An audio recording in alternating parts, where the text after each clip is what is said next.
به مادرم به کنجی صندلی بنشسته شبها مادری پیرم، تو شاید جامه دامادی میدوزی به صد نیت، که روزی توی دیده در قدیمان بشکنی ارمان، ببینی تا برنگی نو به حسنی نوجوانیت، به آن دستان لرزانی شرفمندت بمیرم من. نیابد چشم کم بیند به جستن چشم سوزن را، بلرزد دست پر اعجاز تو در قبضه پیری، ولیکن باز می دوزی تو دسترخوان گلدوزی، که روزی معرکه در بین مردم آبرو گیری. چه دنیایی است دنیای امیدی تو؟ ایا مادر، ایا مادر، نهانی پردگی بگذشت دورانی جوانیت، حیاتت با گسیل و پیشوازی زندگی طی شد. بکن با گوشه قرصی سفیدت پاک اشکت را، به دنیا آدمی یک بار می آید به پای خود. به آهی تابناکت از کجا عکسی صدا جویی؟ ایا مادر، ایا مادر، نرفتی بیرون از یک ده، ندیدی روی عالم را، بگردی خیش گویا چرخ گشتی زندگی کردی، بگردی ده گویا دامنی گردم بچسبیده، تو را بربست راه و نیتی عزمی جهان گردی. چی دارد عالمی در خود نهانی تو؟ ایا مادر، ایا مادر، خدا گفتی و آیت خواندی و تعبیرها جستی، تو دایم هفت یک ماندی به زیر بالینی کودک، که شاید طفل بیباک و دلیر و قهرمان گردد.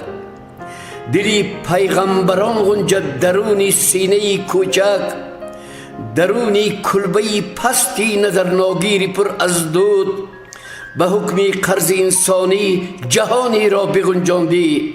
شبانگه میجه تهنا کرده پختی کلچه شرمال، سهر فرزندهایت را به میدانها گسیلاندی، شرف اندوختی از جانفشانی های فرزندان. ایا مادر، ایا مادر، ببینی خواب شب فرزندهای مرده خود را، بیابی صحنه دیدار بینی های روحانی، به نزد آستانت دام ماند سایه مرگت، تو را خواند به سوی عالم و تاریک ظلمانی. مترس از مرگ، آخر بی زوالی تو. ایا مادر، ایا مادر، هزاران مرگ را، اندوه و غم را پشت سر کردی، نخوردی و نپوشیدی و با صد رنج پروردی. مرا بگرفته زیر پر برای آن که در من زنده و حاضر ببینی باز، همان صیادهای سیر گشته رفتگانت را شدی خونی جگر مادر. کنون امروز فرزندت جگربندت هنر آموخت، که یابد نان بی منت به نام دفتری بکشاد. دعای خیر گو مادر، که او با نام تو بر راه جستن قدم بنهاد، و را تو مغفرت کن، رهنمایی کن. ایا مادر، ایا مادر، ز لبهای فرو رفته ز آژنگی پر اسرارت، اگر دورم اگر نزدیک خوانم پندی ناگفته. چه شد از آن گلی که زیب یک کاکل شد و افتاد، ثنا بادا به آن گل که برای دهر بشکفته. تو آخر ابتدای ابتداهایی. ایا مادر، ایا مادر، تو حالا در دم پیری نفسهای غنیمت را به نقش گل بروی سوزنی ها ثبت می سازی. درخشی آخرین چشم خود را در دل شبها برای صبح فردا هدیه می سازی.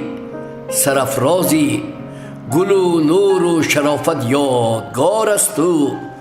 ایا مادر، ایا مادر، سرودی حزن‌انگیزی قدیمی را نخوان مادر. دلت را با سرودی اولینی من دمی افروز. اگر دسترخوان و جامعی نو دوزی با امید، نه تنها بهری من، بهری همه فردایان هم دوز. غنیمت دان نصیبی واپسینت را، سلامت باش ایا مادر، ایا مادر.